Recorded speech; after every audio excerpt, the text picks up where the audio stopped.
السلام علیکم ورحمۃ اللہ وبرکاتہ۔ آج ہم بات کریں گے 3 ٹاپک کو ڈسکس کریں گے۔ ایک وہ جو عہد کرے آپ کے ساتھ، یعنی کہ قسم کھائے اور پھر اس کی عہد شکنی کر دے، اسے توڑ دے، یعنی کہ وعدہ خلافی۔ دوسرا وہ لوگ جو آپ کے اوپر ظلم کریں، یعنی کہ مسلمانوں کے اوپر ظلم کریں۔ تیسرے وہ لوگ جو پھر مسلمانوں کو ان کے علاقے سے اکھاڑ دیں، انہیں نکال لیں۔ تو ان لوگوں کے ساتھ ہمیں کیا کرنا ہے، یہ قرآن میں واضح حکم ہمارے پاس موجود ہے، چیپٹر 9 آیت نمبر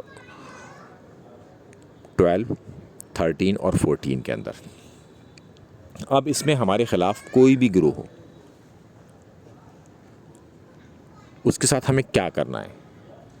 اور آج کا جو دور ہے وہ پروفیشنل آرمیز کا دور ہے، تو یہ جو آپ ٹیکس بھرتے ہیں اور آرمی کو اس سے پیمنٹ ہوتا ہے، تو یہ ان کا کام ہے کہ پروفیشنلی وہ یہ تمام کام کریں، نہ کہ عوام کا یہ کام ہے۔ چونکہ اب جو ہے آرٹیفیشل انٹیلیجنس کا زمانہ ہے، پروفیشنل فورسز ہوتی ہیں، ایئر اسٹرائکس ہوتی ہیں، اور تمام چیزیں ہائیلی اسکلفل لوگ ہی کر سکتے ہیں، اور اس کے لیے ان کے پاس اکوپمنٹ بھی ہونے چاہیے۔ تو لہٰذا اتنا پروفیشنلائزیشن ہونے کے بعد عوام یہ کام نہیں کرے گی، یہ ایڈمنسٹریشن یا آپ کی حکومتی ادارے اس کام کو قائم کریں گے۔ تو وہ کیا ہے وہ سن لیں آپ۔ اللہ تعالیٰ فرماتا ہے، اور اگر عہد کے بعد، یعنی کہ عہد کرنے کے بعد یہ پھر اپنی قسموں کو توڑ دیں اور تمہارے دین پر حملہ کرنا شروع کر دیں، یعنی کہ یہ اپنی قسموں کو توڑ دیں، جو بھی گروہ نے مسلمانوں کے ساتھ عہد کیا ہے، اب اس کو توڑ کر مسلمانوں پر ہی وہ حملہ کرنا شروع کر دے، تو پھر مسلمان اپنے دفاع میں کیا کریں گے؟ اور تمہارے دین پر حملہ کرنا شروع کر دیں تو کفر کے علمبرداروں، یعنی کہ جس نے حملہ کیا وہ، اور جو اس حملے میں اس کا ساتھ دے رہے ہیں وہ بھی علمبردار، سے جنگ کرو، کیونکہ ان کی قسموں کا کوئی اعتبار نہیں۔ پھر ان کی قسموں کو نہ مانو، چونکہ انہوں نے پہلے بھی یہ کام کر رکھا ہے،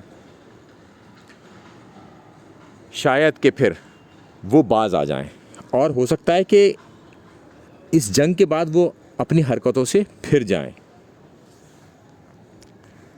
اب ہم اس کے اگلی آیت میں چلتے ہیں۔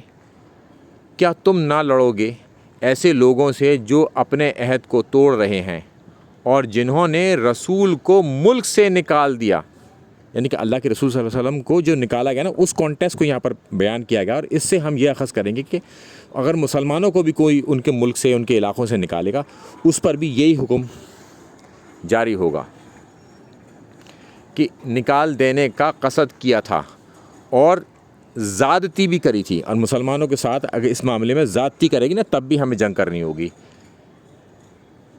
تو ایسے لوگوں کے ساتھ کیا ہم نہ لڑیں گے؟ کیا تم ان سے ڈرتے ہو؟ تو ایسے لوگوں سے ڈرنا بھی نہیں ہے ہمیں۔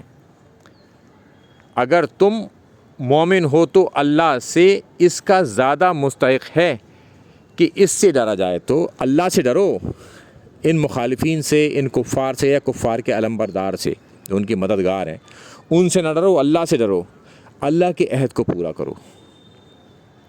اب ہم چلتے ہیں اس کی اگلی آیت میں۔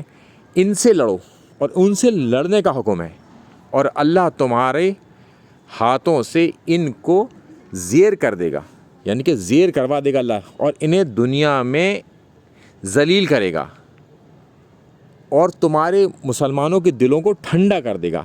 یہ ضرور ہو سکتا ہے کہ کچھ ٹائم کے لیے مسلمان حاوی نہ ہو پائیں ان کے اوپر، کبھی کبھی پیچھے بھی ہٹنا پڑ جائے، مگر الٹیمیٹلی مسلمان ہی جیتیں گے، اللہ کی مدد آئے گی، اور اس سے پہلے امتحان بھی لے جائیں گے۔ اور اس پر میں 2-3 ایگزامپل آپ کو سیٹ کر دیتا ہوں کہ جنگ بدر میں مسلمانوں نے ون سائیڈڈ جیتی، جنگ احد میں پیچھے ہٹنا پڑ گیا مسلمانوں کو، تو جبکہ نبی کریم صلی اللہ علیہ وسلم وہاں موجود تھے، انہوں نے دعا بھی کری تھی، اور وہ خود بھی جو ہے اس میں گھائل ہو گئے، اور کتنے سارے صحابی ہمارے شہید ہوئے۔ تو ایسا ہو سکتا ہے کہ ہم پرٹیکولری پوائنٹ پر ہم ہار جائیں، یا ہمیں اپنی جانوں کو بچانا پڑ جائے، مگر الٹیمیٹلی آخر کار مسلمان ہی غالب آئیں گے۔ تو پھر اس کے بعد جو جنگیں ہوئیں اس میں مسلمان غالب آ گئے سب کے اوپر، اور یہ ہم سے وعدہ کر دیا گیا ہے کہ قرب قیامت مسلمانوں کی حکومت ہوگی.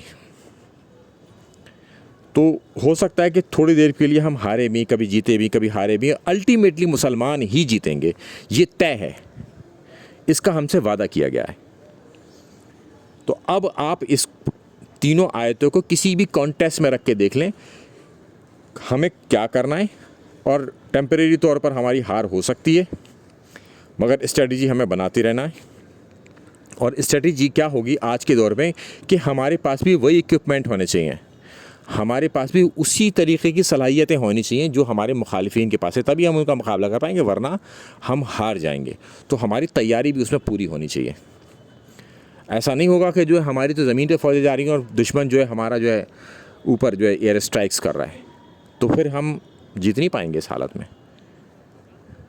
تو ہماری تیاری کرنا بہت ضروری ہے، اور تیاری کے لیے وہ اسباب کو جمع کرنا